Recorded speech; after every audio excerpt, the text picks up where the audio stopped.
All right, good afternoon or evening, I guess, everybody. We are going to be talking tonight about Hess's Law. Hess's Law is something that I hope that you'll find really satisfying. If you're somebody who can enjoy numbers and appreciate when numbers do cool things, you might appreciate Hess's Law. And it's simple algebra.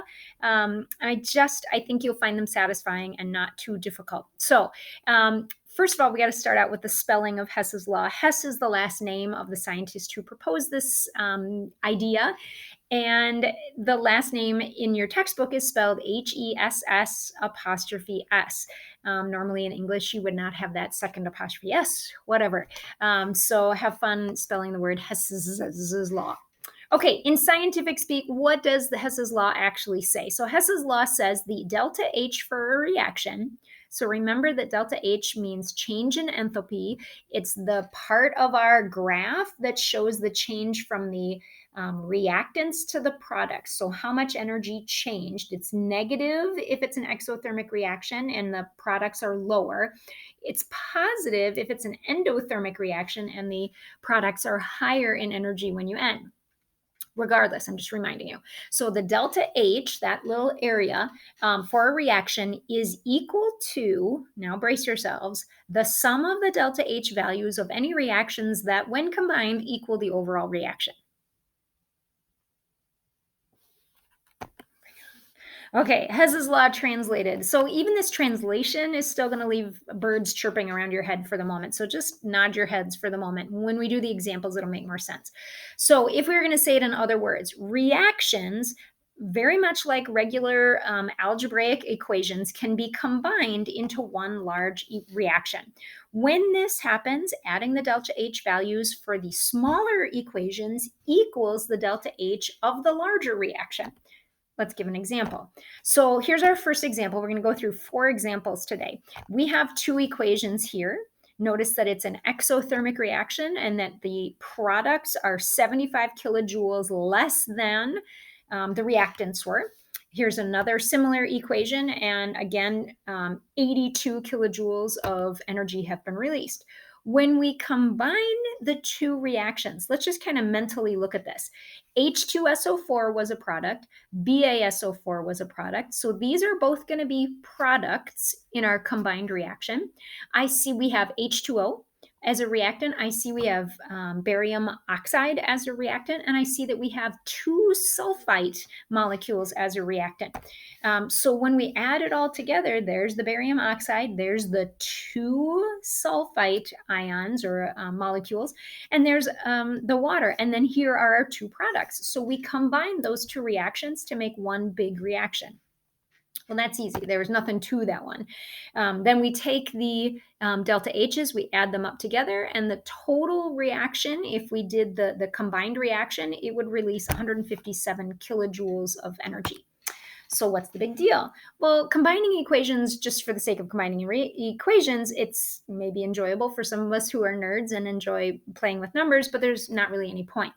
We use Hess's Law when there's a reaction that we want to know about, but we can't actually conduct that reaction in the laboratory. Maybe we can't conduct it because it's dangerous. Maybe we can't conduct it because we don't have access to the correct molecules or whatever, the correct, what am I trying to say? Whatever. We can't do it in the laboratory. So we're going to do it mathematically and figure out how it would turn out mathematically, even though we can't do it ourselves. So let's give you an example again. So this is example number 2. We've got 2 component reactions, and then we've got our combined reaction at the bottom. This is a problem, however. I want you to take a look at it carefully. Here, H2SO4 is a product. But notice in the new equation, the one we're trying to get it to add up to, it is a reactant. So somehow we're going to need to get H2SO4 to the other side of the equation. Also notice that we have 2 sulfite ions again, but they are nowhere to be seen in this equation. Are you thinking it in your head how this might work? So in order to get this, there's some things that we can do. The original equations can be manipulated in 3 ways. very simple 3 ways. The first thing we can do is we can multiply them. If we don't have the right number of coefficients, so for example, if your original equation called for 1 molecule of oxygen, but your combined reaction requires 2 molecules of oxygen, you could multiply the first reaction by 2, and then you'd have 2 molecules of oxygen. Vice versa, if you had 4 molecules of oxygen and you needed 2, you could divide by 2 the original reaction to get what you need. And then finally, you can flip them around. Almost all reactions are reversible. They can go one direction or the next, and the same amount of energy is released or taken in depending on which direction you're going. So you can actually reverse the reaction. So to remember that we had H2SO4 on the wrong side, that particular equation, we're going to flip it around. When the equation is manipulated, the delta H value has to be manipulated as well. So with multiplication, if I'm going to multiply it by 2, then I multiply the delta H by 2. If I'm going to divide by 2, then I divide the delta H by 2. And if I flip it around, then I have to change the sign of the delta H. So if it was a negative, now it's a positive. It was a positive, now it's a negative. All right, so let's continue with example 2. This is the one we were already looking at but didn't quite finish.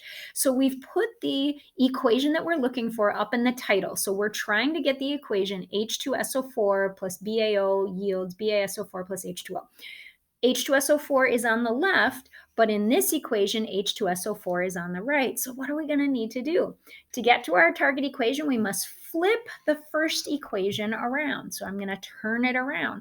Now H2SO4, I've reversed the reaction. Now H2SO4 is a reactant, and the SO3 and the H2O are products. Notice that I also flipped the sign of the delta H. So it went from being minus 75 to a positive 75. Now when we combine them, this is what we get. Notice what happens to the SO3s. They cancel each other out because there's one sulfate on the left as a reactant and there's one sulfate on the right as a product. They cancel each other out, so they are not included in the final equation itself. All right, so we didn't have to do any multiplying. All we did was a flip on that one. We've got a couple other examples that we're going to give you. And we added the delta H's together. So this plus 75 plus a minus 82 gives you minus 7 kilojoules for that particular equation, for that reaction that maybe we weren't able to do in the laboratory. We calculated what would happen in that reaction. All right, so here's another example. How do I rearrange these 3 equations to get the delta H for this equation that I have not been able to do in the laboratory? So let's look at it for a minute and just kind of get our eyeballs, get our brains wrapped around it. Here I see that MgO, magnesium oxide, is a product, but here I see magnesium oxide is a reactant. So my guess is I'm going to have to flip that one around. What else do I see? I see HCl in this reaction, and I see HCl in this reaction, but it's not in my other reaction. So that tells me that we're going to try to get an HCl as a product for one of them and as a reactant for the other one, and then they'll cancel each other out. That's what we're hoping for. So I'm just going to go with that. Let's see where that takes us. So the first thing we're going to do is we're going to flip that equation around. The second thing we're going to do is leave that equation. So now the 2HCl will be on the left, and this 2HCl will be on the right. They'll cancel each other out. And we'll leave this last reaction as is as well. And did it show it flipping? So it showed it flipping around. And now watch what cancels out. The MgCl2 cancels out. I didn't point that one out, but that one goes away because it's a reactant on one side and a product on the other. So they cancel each other out. We'll watch the waters disappear, and we'll watch the HCl's disappear. And we watch the H2's disappear also. So what we're left with is just those elements. So we see one magnesium right here, a 1/2 O2 here, and then to the arrow, a product, MgO at the end. And we have finished that equation. All right, we're on to example number 3. It says, how can we manipulate these equations to find the delta H for that equation down at the bottom? So things that I'm just looking for as I first approach it. I see that I need 1 carbon and it has 2 carbons. So that tells me maybe I need to multiply this one by 2. Maybe. ideas. Other things that I notice, I see my hydrocarbon C2H6 is a reactant and it needs to be a product. I also see that it has a 2 in front of it, and this one only has a 1 in front of it. So maybe I'm going to divide this reaction by 2. I notice also that there's oxygen in all of these equations, and there's no oxygen in my product, and in my final equation. I also see there's carbon dioxide in this one and carbon dioxide in this one, but not in the lower ones. So I'm going to start manipulating and see what we find out. So for the first equation, if we multiply it by 2, we'll get the 2 carbons. Remember, we're trying to go for 2 carbons. So we said if we multiplied it by 2, we multiply everything in that equation by 2. So now we've got 2 as the coefficients for everything. So I've got 2 carbons. That's a good start. So for the next equation, I'm going to multiply it by 3. Now this gets a little bit tricky. 3 is going to go in front of everything, but notice that 1/2 O2 becomes 3/2 O2. And we'll get to that in just a minute because that one's a little bit tricky to deal with. And I think it shows up on your worksheet, something similar. So I want to make sure you feel comfortable with it. We'll come back to it. All right, and then for the last equation, I said that we wanted only one C2H6, only one of the hydrocarbons, but our third equation has 2 of them. So we're going to need to divide by 2, and it is a reactant, and we need it to be a product. So we're going to divide by 2, and we're going to flip it. Remember, when we flip it, that means that we have to change the sign of the delta H. So here we've flipped the reaction over, and we're going to change the signs. Now, one other thing that I want to point out, I want to come back to those oxygens. Let me see if I can get my photo out of the way for a moment. Let's take a look at those oxygens just to see mentally, to see if you can see that we've balanced everything already. These oxygens have been written 7/2 and 3/2, 3/2. What's another way of writing 2 as a coefficient that would have 2 on the bottom like the other one? So you would have a similar, what is that, a similar denominator? Is that the right word, or numerator? I'm not a math teacher, I don't know. So another way of writing the 2 would be to write it as 4/2. So now if we have 4/2, let's take a look. You have 4/2 oxygens and 3/2. So that means we have 7/2 oxygens as reactants. And notice the arrow is here, so these are products. We have 7/2 oxygens on the right. The oxygens are going to cancel themselves out. Notice that the oxygens are missing from the final reaction. So as we go through the whole reaction, these are the 3 reactions, and we've just crossed out everything. And what we're left with are the 3 things that are highlighted in green, and that is our final reaction. Now we need to deal with the delta H's because we multiplied and divided and flipped and did all kinds of crazy things. So we got to do those things with those delta H's. So the first equation, the first reaction, the delta H was a -393. We multiplied it by 2, so we're going to multiply that one by 2. The next one we multiplied by 3. And then this third one we divided by 2 and we flipped it. So look at how it was a -3,119.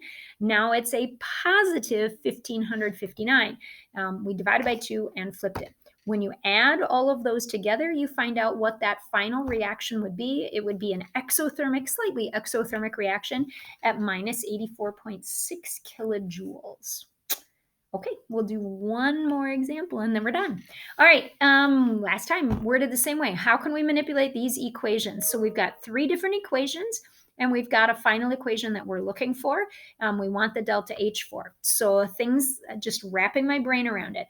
I see that the CH3OH is a reactant, and it's a product over here. So I know that that first equation is going to need to be flipped around. Same coefficients, so I don't think I need to multiply it by anything, at least not yet.